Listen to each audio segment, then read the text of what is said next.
So what do we mean by the Upstander Ripple Effect? Stand up against hate and prejudice, even if it does not affect you. From moral dilemmas in today's headlines, upstanders who rose for justice, and stories of survival. Be prepared to walk away from this conversation inspired and motivated.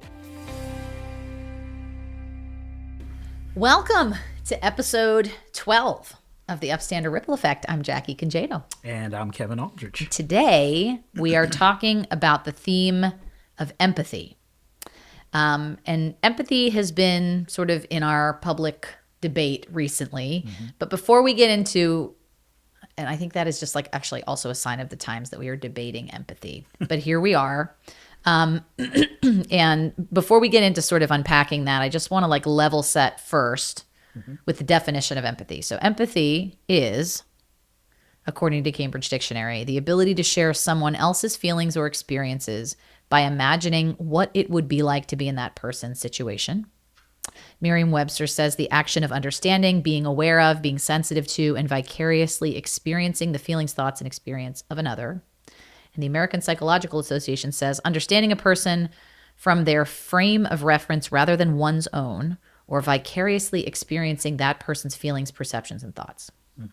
So we're talking about, in some ways, taking on somebody else's trying to take on someone else's experience or humanity to understand what it's like to walk in their shoes, to really feel it and sort of take it as your own for a moment.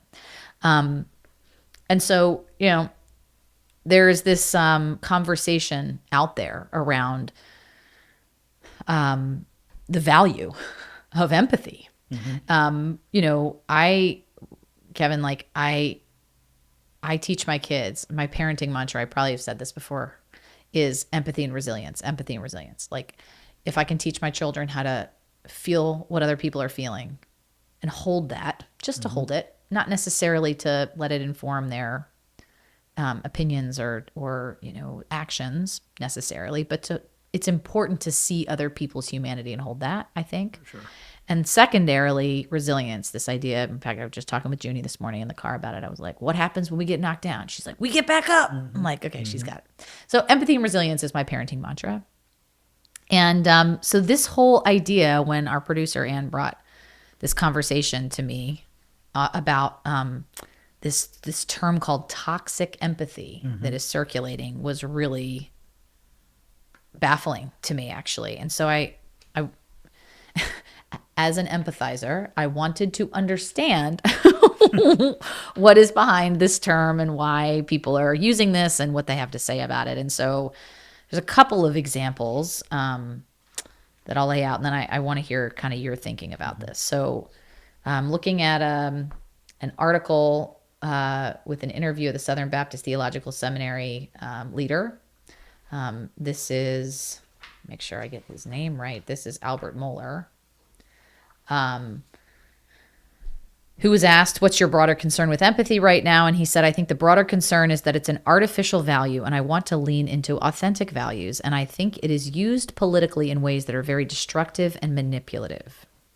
Elon Musk is also on the record saying that the fundamental weakness of Western civilization is empathy. The empathy exploit, Musk said. They're exploiting a bug in Western civilization, which is the empathy response. Empathy, he said, has been weaponized. So what do you think people mean by this? How are you thinking about this? I'm also, you know, as a man of faith, someone who, you know, works in the space, hearing people talk about empathy is sort of not the antithesis, but like a deterrent or something that gets in the way of truth is interesting. Yeah. What do you think? Yeah, no, I reject that. I don't think empathy gets in the way of truth. I think empathy is a tool in which we use to help us get a better understanding of what truth is.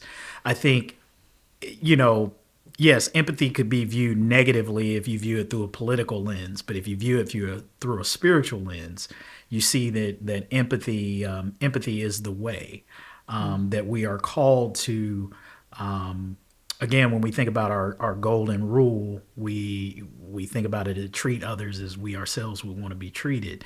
And I think empathy is a big part of that. And I think oftentimes what we do misinterpret with that is when you say treat others the way that you want to be treated, that still is a focus on you and not on them. I think at its spirit, it's treat others the way that they would want to be treated. As you would want to be treated, you would want someone to treat you the way you would want to be treated, I think is the larger view. And so I think that empathy helps us get there. Empathy is not the same as saying I agree with where you are or that I agree with your decisions. I think empathy is what helps bring us to a point of understanding, which then can dictate better our responses, our actions and our words, and how we deal with people and deal with situations. If I can better understand how you arrived at a place, then I can better understand you and how to deal with you and sort of like what you even need in that moment. And it's not necessarily that that you're validating a person's point of view or lifestyle or action, but what you are validating is their lived experience, which cannot be invalidated, right? Like no one can tell you that what you've lived isn't what you've lived, right? Like that's the epitome of arrogance for me to look at you and say, you telling me an experience that you had and say, that's not your experience. It's dismissing someone else's humanity. Yeah, absolutely. And so I think, holding room for someone else's experience, even if we wouldn't have made the same decisions or arrived at the same point if we were in their shoes, still leaves space to say, okay, I understand maybe how you got there. Because even the most empathetic of us, as much as we want to try to relate to someone else's experience, we are still in our own heads and our own experiences, and we still think the way that we think. So even as we're processing somebody else's situation, especially if they're making decisions that we can't understand or we wouldn't have made, even if we think we're in that same situation, our empathy can only go so far based on just kind of how our own hearts and minds operate. And so I think, going into it with that humility that just says, I'm going to try as best as I can to try to understand, hey, how did you get here? Whether I agree or disagree with it or not. I think that's the politics side of it, that the politics side wants to equate empathy with total and 100% agreement or endorsement. And I don't think that's what empathy is at all. So this is interesting because, and I should mention the reason we're talking about empathy today on the podcast of the Holocaust and Humanities Center, talking about upstanders, is I happen to think, like you do, that empathy is a critical tool for upstanding.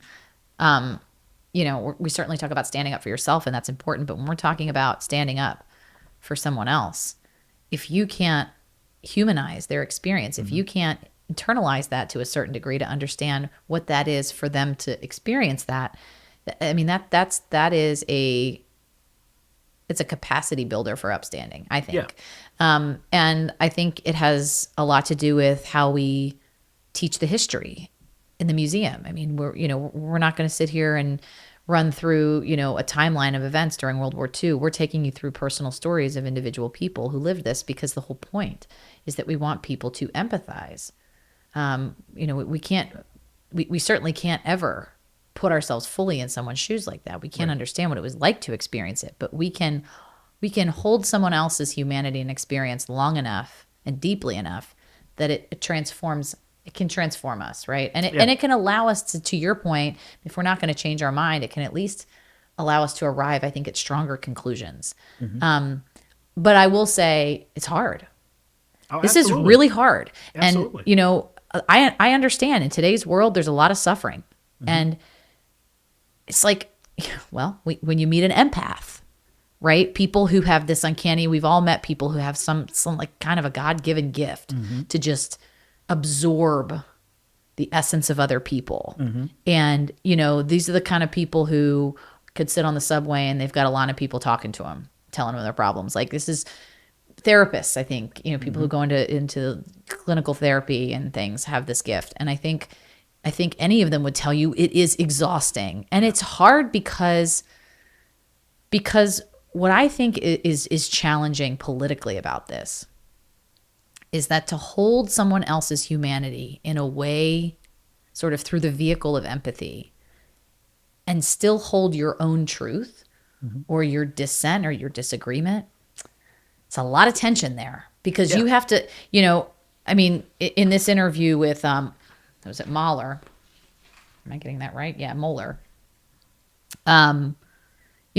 They ask him to give an example, right? And he says, on the immigration issue, the open embrace of empathy in that platform is on the part of people who basically are using empathy as an argument against having any meaningful citizenship, nationality, national borders, etc. Personally, Jackie, myself, and I disagree with that. But what I hear him saying is like, don't complicate this for me. Yeah.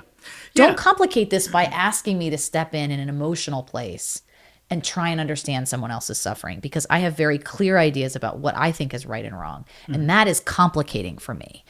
I see it more as, how else do we arrive at solutions that are grounded in our shared humanity if we can't empathize? Sure. And so I think empathy is a gateway and a doorway to compassion and mercy. Right. So let's just use the border as an example, since you brought that up. I can absolutely hold that we are a nation of laws, that you ought to be able to come in here the right way, that there are plenty of people who do that every year, and that we need to maintain our border at a certain level for national security reasons. I wholeheartedly 100% believe that, hold that as a U.S. citizen. But I also, through empathy, can hold space for people who are fleeing drug cartels, corrupt governments, starvation, famine, things of that other variety, that says that while we are a nation of laws, our compassion and our mercy says Compels to me us, yeah, that we should not be a country that steps over people,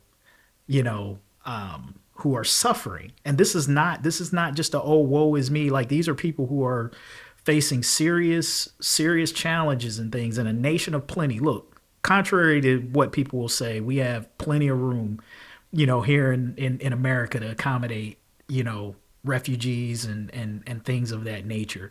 So I think with that compassion and mercy, it opens the door to have conversations versus, I think the least complex thing is just turn them all away. Just turn them all away, that's right? This is right. Right, that's an easier place to sit. But it's only easier right. if you don't bother to take the time to sit in your humanity and think about what the consequences of turning that away is. And that's where the political conversation goes, is that, the politics is so cold. It's numbers, it's statistics, it's these things that oftentimes it's easier to go ahead and adopt a policy for numbers than it is to actually talk about the human toll. And that's why when you start to put faces on these things, some people chafe at that and reject that. They're like, oh, you're just trying to tap into my heartstrings and all that. Absolutely. Like that's what it is. Destructive and manipulative is what they would say. Yeah. Well, that's not destructive and manipulative. It's the manipulative thing is to ignore the humanity. That's what's manipulative, to suggest that we ought not to care about people. Like, I think that's the manipulative thing. And I think it's a dangerous thing. It's a dangerous thing that gets us to a place where we don't see each other as people. We see each other as others or numbers or whatever. That need to be solved. So where I think empathy comes in is that it says, okay, yes, we want to show mercy and compassion. So the discussion is, how do we do that within the framework of our laws and what we can do to make sure that we're extending mercy and compassion where it's appropriate? And people who are just coming over here, I just don't simply think like wanting a better job is a reason for you to be able to break the laws and to come over here. You ought to be able to wait your turn in line like everybody else who's trying to do it that way. But if you are fleeing, corruption or violence or refugees. famine, Refugees, those types of situations, then we should be as we have always been as a country, and open door to those types of folks. And so I can hold those two truths at the same time if I want to, but some people don't want to. Well, and I think that also we're just, this is the vein of I feel like every conversation we have is the loss of capacity societally and individually to be able to hold things that are complicated and make us feel conflicted. I mean, isn't that what it is to be human? Like you were saying this before, like, the difference between, and actually sort of the counter perspective to this, Pope Francis, may his memory be a blessing, was sort of known as this incredible empath, right? Who really sort of took the church in a new direction, or more boldly in the direction of caring for the suffering of the poor and of the outsider, the immigrant. This was a priority for him, and he said that this animation of empathy, right, this capacity for empathy, is what differentiates us from machines. Right? Yeah, this is what makes absolutely. us human. He said, know-how is not enough. Performance is not everything. Machines will increasingly suffice for this. And I don't know when he said this.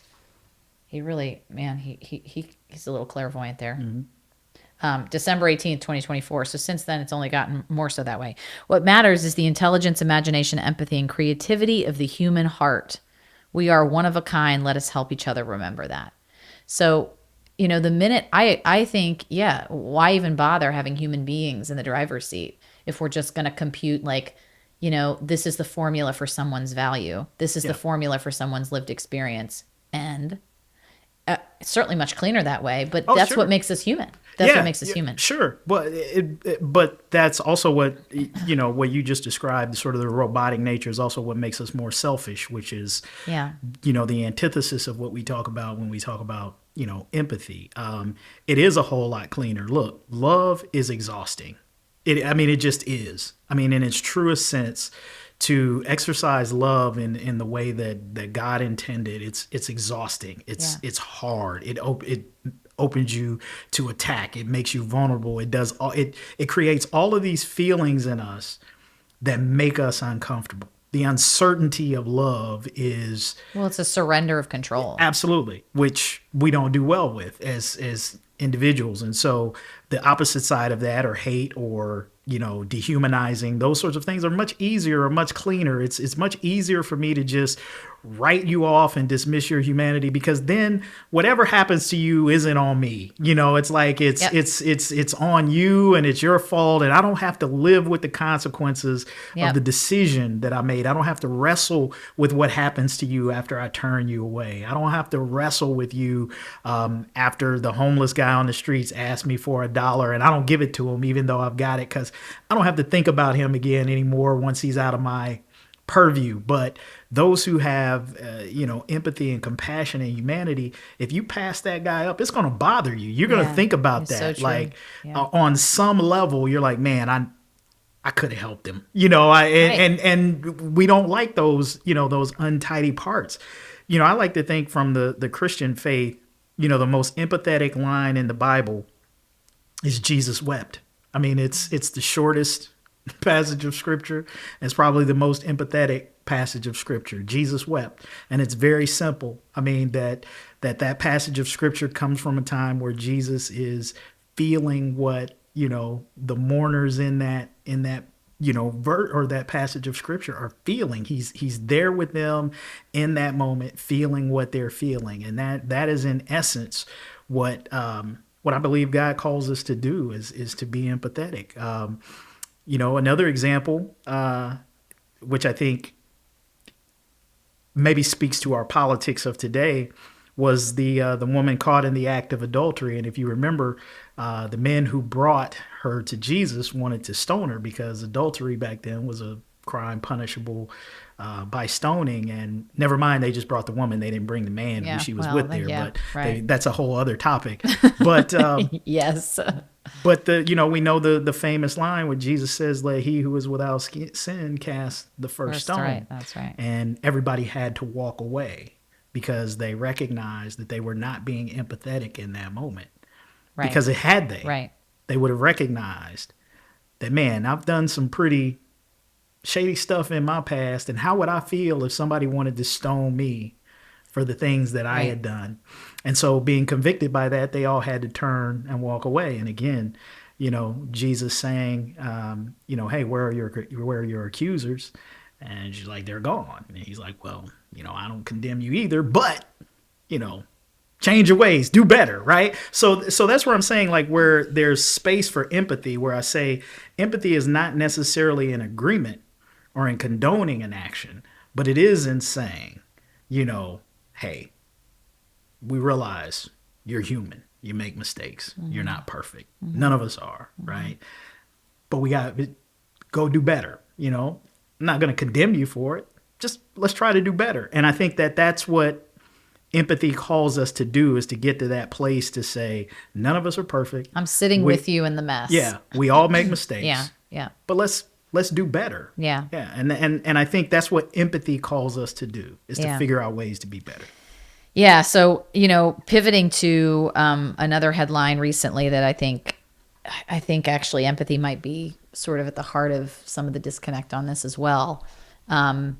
Recently, an arsonist, basically, an armed intruder broke in essentially to Governor Josh Shapiro's home, set fire to his home. This was the evening of Passover, after his family had celebrated Passover in the same room where the fire sort of raged. Hours later, his family was able to get out, fortunately unharmed. And we've now found out that the person who has been arrested, right, the alleged perpetrator here, was motivated by some pro-Palestinian, maybe it's better to say anti-Israeli, anti-Jewish, just by virtue of the attack on Shapiro, who is not an Israeli, who is not in the Israeli government, who is not calling the shots about what's happening thousands of miles away across the ocean. So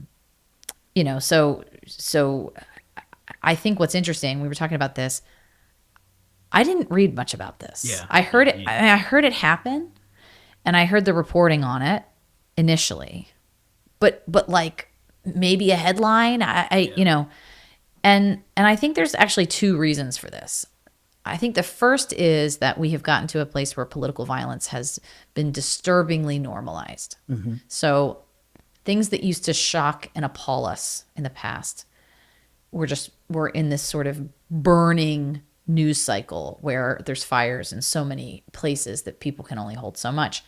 And the second, I think, is that, when it was discovered, right, that this anti-Semitism, and we can, I think, safely call it, when you have someone who targets a Jewish elected official or anyone on the basis of what's going on in Israel, that is definition anti-Semitism.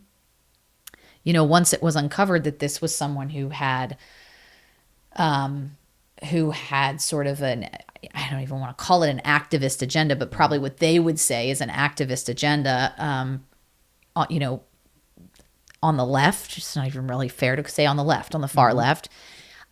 I think it wasn't a convenient political narrative for the left to embrace. Yeah. And I think, we talked a little bit about this, about how it's so much easier to point the finger at the other side. It's much harder to say, how can we sort of step up and lead here in our own camp? It requires a lot of vulnerability. And in moments like this, vulnerability is really hard to find. Yeah. But I think it's also worth noting, and I think it requires empathy too, that, it's what causes people to say, well, there's another side to that. Or, I can sort of understand. It's like, I would say that it's lacking in empathy for the victim of this crime. To be able to understand, like, whether it was a guy with swastika tattoos or somebody who, had an axe to grind with Israel, the result was the same for Governor Shapiro and his family, which is that they had their home burned and they were almost killed in their own home on Passover. So, I don't know. I'm struggling with sort of, not wanting to normalize any aspect of that. So. Yeah, nor should we. I mean, I think we all have to be able to unequivocally say, no matter what side of the any issue that we're on, that political violence of any nature is not an acceptable response. I think that I would agree with much of what you said, except for the fact that, you're talking about the governor of Pennsylvania. I mean, you would think that this would have been however inconvenient the narrative. I mean, this is, the state's top executive who's Yeah. had his house firebombed. You would think that that would be a huge national story and not be suppressed in any way because it was perpetrated by someone on the left against someone on the left. I mean, no matter where they fall on the spectrum. And so I think this is one of the things that we have to get around in our politics is our unwillingness to criticize people on our side when they do despicable things. It's one of the things I criticize people on the right for. You're pretty good at that. Yeah. I will give you like a lot of credit in your role at the Inquirer for, I think, Yeah. being pretty even-handed about, devil's advocacy. Yeah, I think you have to be. I mean, because I think you either believe in something or you don't. You either believe that political violence is wrong or you don't. There is no but or there is no and involved. It's either you think about this as never an acceptable means outside of, war, and then there are people who have, varying degrees of feelings about whether war is an acceptable, diplomatic, the idea of a just war solution, right? Yeah. But even in war, there are rules, to the war that that they most of the time try to abide by. There, in the understanding that typically you don't try to target civilians and things of that nature in war type situations.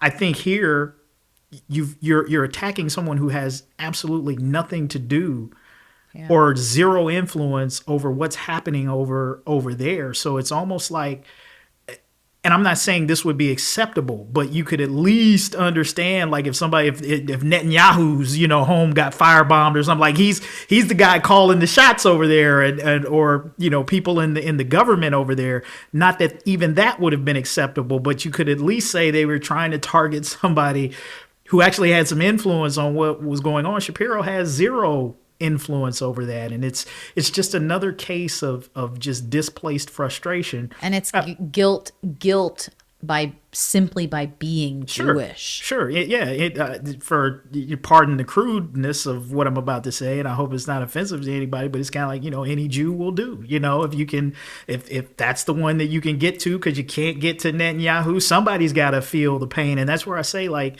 sort of the displaced anger in this situation. You're not affecting what you want to affect in that situation. In fact, you're actually making people less sympathetic to your cause, I think, when you do things like this.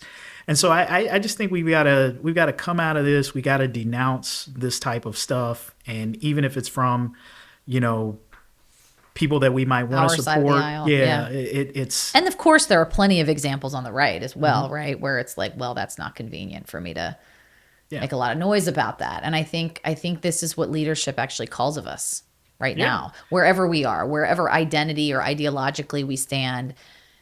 So often it's just so much easier to go after the other side. And I just think if we all did our own jobs, a better job at keeping our own house in order, absolutely. then we would be in a better place. And I don't understand how someone thinks, even if I mean, I really just want to try to get, again, empathy, trying to understand the mind frame that even if you had been successful, what harming Josh Shapiro or his family would have accomplished in the grand scheme of things. And that's where, again, I think if you kind of think and I guess, it's not a logical act. So trying to assess an illogical act logically is probably the dumbest thing that you could, the dumbest exercise you could probably participate in. But I think, it is one of the things that we wrestle with when we see these types of things is trying to understand, what folks think they're going to accomplish or hope they're going to accomplish. Look, I don't know that I'm the number one Donald Trump detractor out there, but I got to think I'm pretty close. I mean, he's a guy who I don't care for at all. But I don't want to see the guy dead. You know what I mean? Is even when they I wanted to see him beaten. I wanted to see him out of public life, but not that way. Yeah, politically. Yeah, right. Politically, but not that way. And so when the attempt was made on his life, you had to come out and say that is not that's not acceptable, because just because he's not my guy doesn't mean that when my guy is in there that I would have wanted, people who disagree with him or her. That's a very dangerous place when we're exactly. accepting or justifying or normalizing that sort of political violence is very scary. Absolutely. And that's why it has to be denounced, condemned, whatever the harshest terms that you can come up with. One more point on this before we go to our testimony that we've been trying to get to for 3 episodes. We're actually getting there. Can you guys believe that we're actually going to get to this testimony? We've been trying for 2 episodes? Our videographers here are like, right, keep talking, we'll see. That's important is this is actually what so many people don't understand about anti-Semitism. Because it's conspiratorial, right? We look at you remember a number of years ago, there was a rabbi in Texas who was taken hostage. Yes. And it was because, the assailant, wanted something done in Washington with a court. It was complete, that this guy was drunk on the conspiracy theory of anti-Semitism, right? Which is lies that fabricates this illusion that somehow there's this network of Jewish control and levers that are being pulled. Complete bogus, obviously. And I can't even believe I have to say that, but for the record, complete bogus. And so you've got a guy who holds a rabbi in Texas hostage because he thinks that somehow he's got some magic connection to a rabbi in New York who's going to talk to a court. I mean, the whole thing. Mm-hmm. And this is not far from that. This is like, to your point, trying to understand and unpack, and maybe it's a futile attempt, right? It's not a worthwhile attempt to unpack the musings or the rationale behind someone who does something that's completely crazy.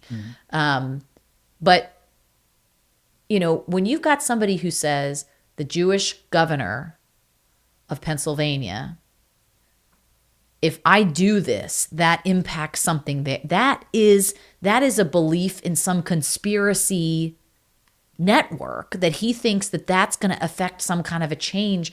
I just think it's important to lift that up because that doesn't come out enough, that at the core of anti-Semitism, at the core of Jew hate, is this idea that there's some secret network going on, or there's some conspiratorial plot that Jews all over the world have. So I just think that's it's worth noting because sometimes people see that as like, well, it's not anti-Semitism. He has a position on Israel and he's a governor.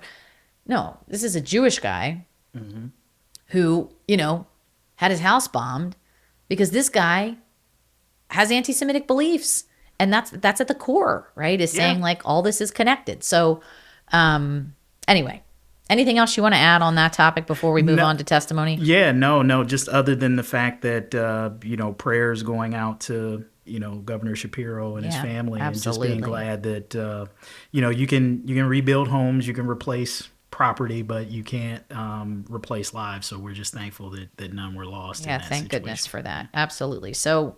All right, we're going to pivot to our archive story this month, which we've been trying, as I said, to tell for a few months. But this is one that was worth waiting for, I can promise. So our story from the archive is one of our incredible survivors, Conrad Weiner. At just 3, and Conrad is one of, I should mention, a dwindling number, fewer and fewer every year, of survivors who still, speak about their experiences and their lives during and after the war. At just 3 years old, he was deported from his home in Romania, where, during the war, he endured the murder of his loved ones, a forced march to a concentration camp, extreme illness, and then he had to wait years to be able to immigrate to the United States. So, Conrad, when he was after he came here, he actually spent many years as a substitute teacher. He has a great sense of humor. He's an incredible man. And later, as he was working as a substitute teacher, he came to face to face with the realization that young people in his classroom were not educated about the Holocaust. And here's what he had to say about that. And one of the classes was World War II. And one of the students remembered that I'm from Europe. So he asked me, Mr. W., Weiner and Weiner, they get confused, so I use my Board of Education whenever they call me Weiner. But I told him, yes, I knew you. Did you meet Hitler? So after I collected myself, I explained to him that Europe is a rather large continent, and Hitler and my parents traveled in different social circles without batting an eye. He said, "What did you do during the war?" I said, "I was in a concentration camp." And he said, "What were you concentrating on?" The rest of the class busted out laughing. But he had no clue. And this is Walnut Hills in 1996. That's when it was still one of the best schools in the country, preparing our leaders. And if they're that ignorant, and your former boss, Sarah, called me for I don't know how many times. I finally decided that it's time to share my story. Compared to what other people went through, because I was so young, I didn't think it's worth doing it. But after that experience, I didn't stop sharing my experience. Been about 15 years now. And I'm so very happy that you're so willing to share this story with, again, one person up to thousands of people every year. It's very important. And educating people on the importance of remembering the dangers of indifference. I know that's a major theme that comes through from your presentations. Elie Wiesel, may rest in peace. Put it a nice way. The opposite of love is not hate, it's indifference. And that's what happened. During the war, there was a very popular song. One of the lines is, "The village is burning, and you're standing with folded arms." It's in Yiddish. It was a translation.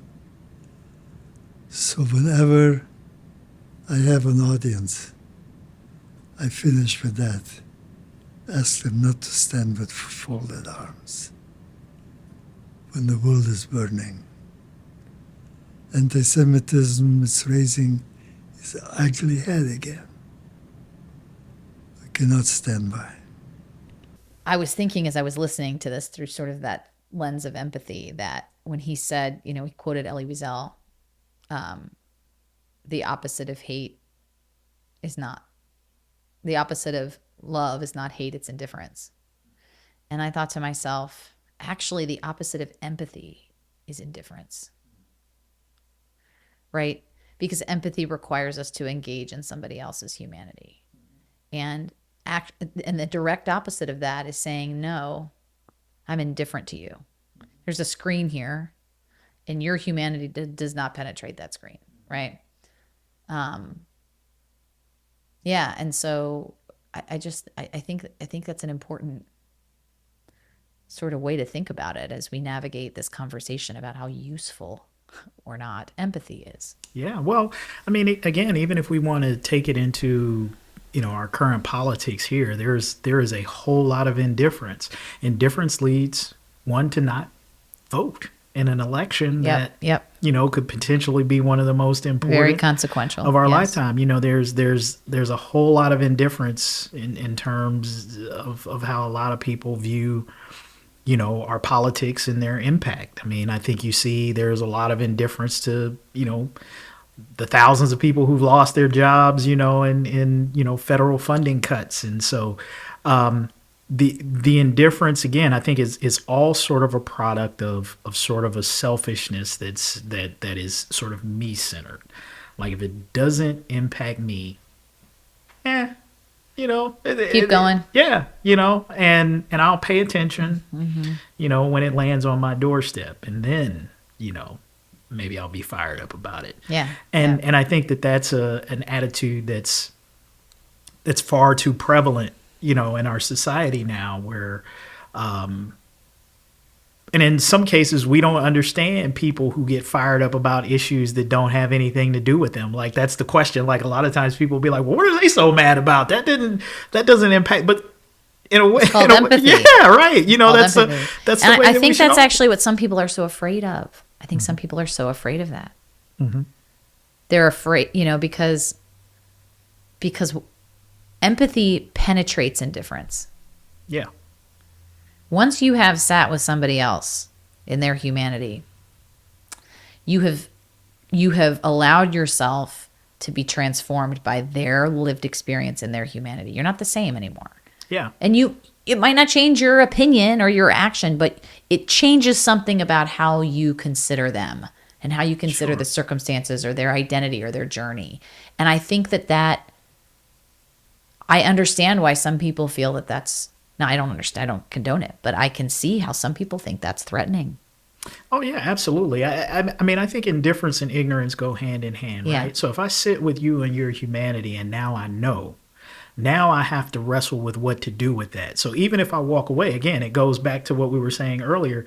Even if I walk away, now I have to wrestle with the fact of what my walking away means in the framework Yeah. of the humanity that I've just experienced. You can't dismiss it. And then it makes me have to evaluate what does that say about me? Yeah. Right? What does that say about me that either I don't care or that I can walk away after having heard what somebody, I mean, there's no other way around it. I mean, there's a certain coldness that's involved in that. And again, and I It's think like that's sterile. Yeah. right. Again, that's where I think that this push toward empathy or away from empathy is coming from. I mean, look, we were talking about Elon Musk earlier, right? Well, can't remember whether we mentioned him in the framework of that and how he's sort of on the front lines of trying to argue against empathy. But it's not surprising, that a billionaire businessman would have that attitude, because much of business's approach is pretty cold-blooded. Yeah. I mean, you and have to any be, of that touchy-feely stuff just is inefficiency. yeah, Right? It's you have to be cold and detached to lay somebody off at Christmas time, right? Like, at the end of the year, like when people need their jobs and money the most, you go ahead and lay them off because, you had a bad quarter or whatever. I mean, there's I think in the business world, you have to have sort of that indifference and that moving away from empathy, because otherwise, if you didn't, You go out of business. you would go out of business, or at the very least, you would be tortured by the faces and the situations of folks that you got to look in the eye and let them go. It's never the CEO who has to look the employees that get laid off in the eye. It's probably some lower level manager who's got to tell that person that, sorry, we got to let you go. Right. So you can approach that with a coldness and a callousness, because again, it's numbers on a spreadsheet, and I don't have to deal with that person's humanity. I don't have to hear their story about how they're not going to be able to buy their kids Christmas presents.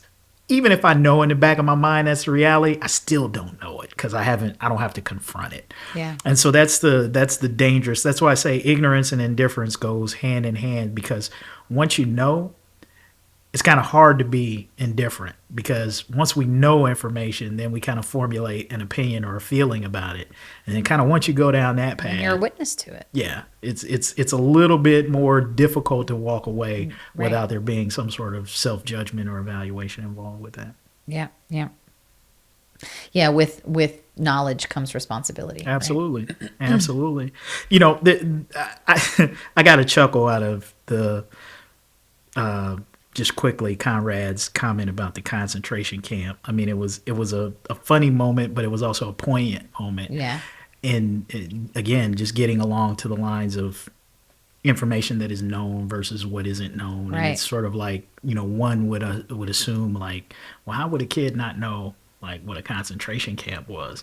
But I think that's kind of the danger of the assumption that everybody knows, and that's why it's important. I think what Conrad recognizes, that's why it's important, you know, to tell these stories as often as you can and as many times. That's right. You know, it's kind of like we say at the end of every church service, you just can't assume that everybody in the building knows who God is, even if they're there, you know, and I think the same is true with some of this history, that you just can't assume Yeah. that people know. Yeah. I mean, we could talk all about the ritual of Passover and how you're really commanded to put yourself in the seat as if you were the one fleeing slavery in Egypt. Like, baked into the Jewish tradition is a protection against that. Mm-hmm. It's like we tell these stories as if they happen to us, and we tell them to our children as if they happen to them.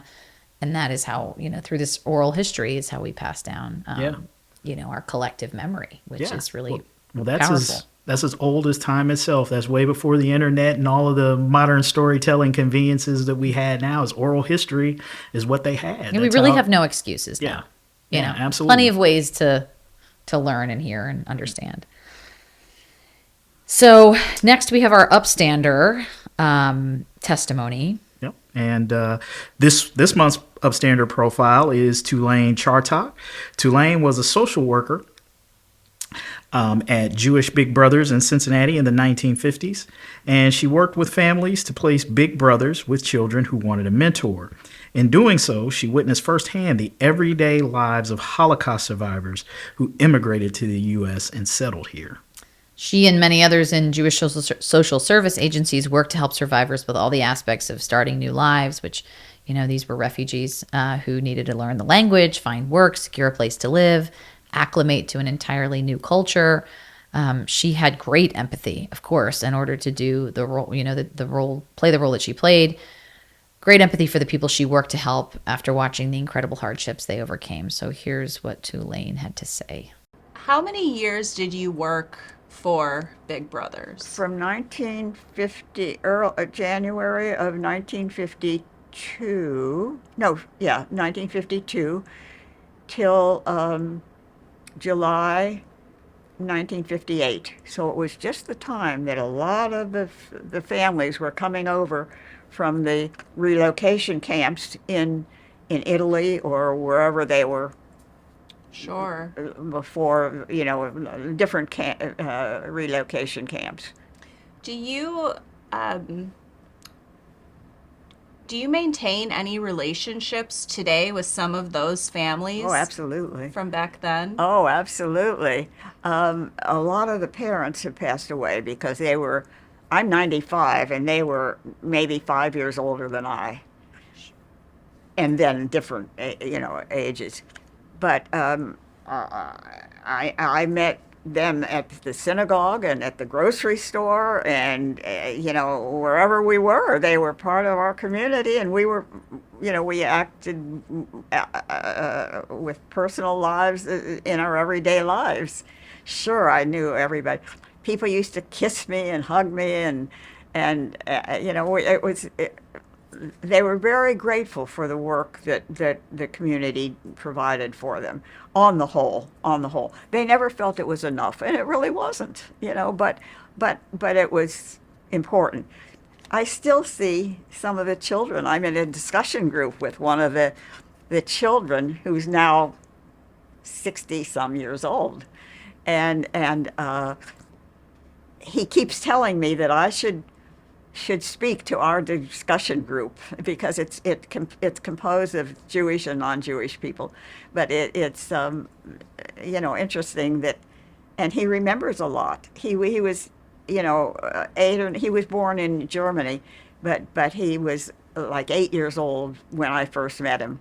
So yeah, I knew all these people everywhere. They were part of our community. Well, I must say, as I say, there was this glass wall between the Americans and the emigres. The first Holocaust ceremony for, Holocaust Day ceremony was at Cathedral Synagogue, and I was one of maybe eight or no more than 10 Americans who were there. But almost all of the survivors came. But it was because they just didn't realize what these people had gone through. And I was in a position to really know and it affected my whole life. Of course, it would, if any job does, no matter what. But this was a very special community position, and my eyes were opened as a young person. So, halfway through that clip, I thought, man, 95, if I am like half as sharp as she is at like 70, I'm going to feel really good about where I'm at. Absolutely. And interestingly, like the only sort of like hiccup in her interview was when she started talking about what it was to absorb these people's stories or to try to be proximate. And you think about, she talked about the first Holocaust remembrance program at Adath Israel Synagogue and how she was one of like a handful of Americans, right? A handful of people who were not refugees. So she was an early adopter. I mean, she was the kind of person who was in a position and clearly so aligned with like her own ability and value as in terms of what she had to give. But she was one of the first people to embrace the humanity of these refugees. Yeah. And you could tell that even still today, that's an experience, as she said, that just shaped her whole life. And so, you could see that even as unflappable as she is at 95, that there's that like tenderness, because empathy does it. It creates great capacity for humanity and love, and it also is hard. Yeah. Oh, yeah. Well, and I also think there's a certain degree of, humility that you gather from listening to some of these stories. Look, I often say, like, even our empathy can only go so far, because you can sit and you can listen to these stories of survivors, and you can try to put yourself in their shoes. But the reality is like, if that's not you, you don't know what decisions, choices you would have made. And like, that's part of what trying to empathize and trying to put yourself there. Because look, we always like to think of our best versions of ourselves in the worst situations. Like, here's what I would have done if I'd have been there. But the reality of life is, you truly don't know how you're going to respond in a situation until you're actually in there. We know how we think we would like to respond. I never will forget, my mother said this to me when she was sick and she knew it was going to the end. She was so disappointed in herself because she thought she would be stronger than she was in the moment. And I know that bothered her, that tormented her, because she always felt like if it came to that, she thought she would handle it better than she actually did. But when confronted with the reality of it, it did things to her that she didn't anticipate that it was going to do. And so, sitting through that experience with her gave me, it humbled me in a way, because I'm very much one of those people that's like, this is, but you don't really know. And so as you listen to these stories of these survivors, I think that's part of the marvel of their resiliency and what it takes to get through that. Is you sit there and you listen to it, and you just got to marvel at what they've done, and you got to hope that you would be half as well, that you could handle it half as well as many of these survivors did. But you just don't know. You just don't know. Well, and I think that's part of what's so inspiring, is that it actually it sets it. It's like the demonstration of the human capacity to withstand to endure, to persevere, to rebuild. Yeah. Is inspiring because, you're right. We don't know what or how we would have fared in similar situations. Hopefully we'll never know. And yet when we see someone who has, It's what gives us hope. yes, That's what gives us hope. Those stories give us hope. It gives us hope that if faced with with circumstances like they had, difficult circumstances, even if different, that if they can do it, maybe I can do it. Yeah. Maybe I could do it too. Yeah. Or, if they've got the kind of resiliency to go through this, and what I'm going through right now is a What's fraction my- of that. what's my I need excuse? I need to suck it up maybe a little bit and, deal a little bit better, find some right? stamina. Yeah. Find some Yeah. stamina. Well, so I think that's a good segue to our Upstander shout out. We try and wrap up every episode when we don't run out the clock. And how we doing? Pretty good. 1 minute over. We made a bet that we wouldn't go more than an hour. And so sorry, dear listener. Yes. we lost the bet, but only by a minute so far. Wanted to give a shout out, our Upstander shout out to Brandon Seho, who was also a former journalist, or recovering journalist, as I like to say. And Brandon has done a lot of really important work for mental health. He's had his own challenges and sort of journey with mental health, and he has really committed his life through a podcast, also mental health awareness sort of work broadly around the country. He's hosted an event in Florence, Kentucky recently in cooperation with Boone County Schools, where 5 students have died by suicide in just 2 months' time. Oh my gosh, talk about having to empathizing with that and having to come back out. I was just talking about, as a mother, having to imagine what that's like to deal with in your children. But Brandon is an incredible upstander who, has taken something that was deeply, is still stigmatized and, is deeply personal, in a place, by the way, of sports reporting, which is, and this is his whole shtick, right? Is like, he's out there talking about, his podcast is The Mental Game. Mm-hmm. Sort of creating the space and the permission in an otherwise sort of, masculine culture Sure. of sports to say, Sure. hey, we all have hard times, and can we talk about that a little bit? So shout out to our friend Brandon Seho. He's amazing, and he's doing great work. Yeah, absolutely. I mean, it's such an important conversation to have these days. And I think you've seen, over the last few years that people are really starting to understand and really buy into the notion of mental health. I mean, I think you have,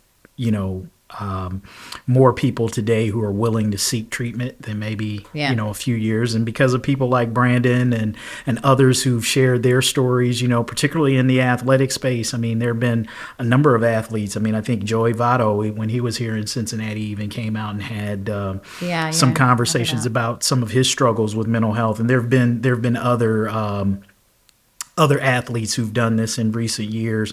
And I think that's important because I think, particularly for men, it's probably why so many of us fall out from heart attacks, at a much larger holding clip. all that. Yeah, holding all of that stuff in. And I won't get into it now because we're already pressing the time limits on our bet. But, I used to think that sort of thing was a bunch of bunk about, storing up emotions and stress manifesting themselves physically until it happened to me.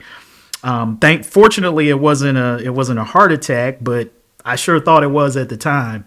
And you kind of recognize that, if you don't deal with your mental health, it'll deal with you. And so Brandon's doing some very important work, and I hope it's resonating with a lot of people who, who might be struggling and need to. Yeah. And that's the same thing we were talking about, right? When you see someone else who's met this challenge and has dealt with it in a certain way against sort of the norm of how other people in a similar space deal with it, and it's inspiring. It says maybe I can do that too, right? Yeah. It allows us to see ourselves in the potential we all have to meet that moment for ourselves and for other people. So amazing. Thank you, Brandon. You should listen to his podcast as well.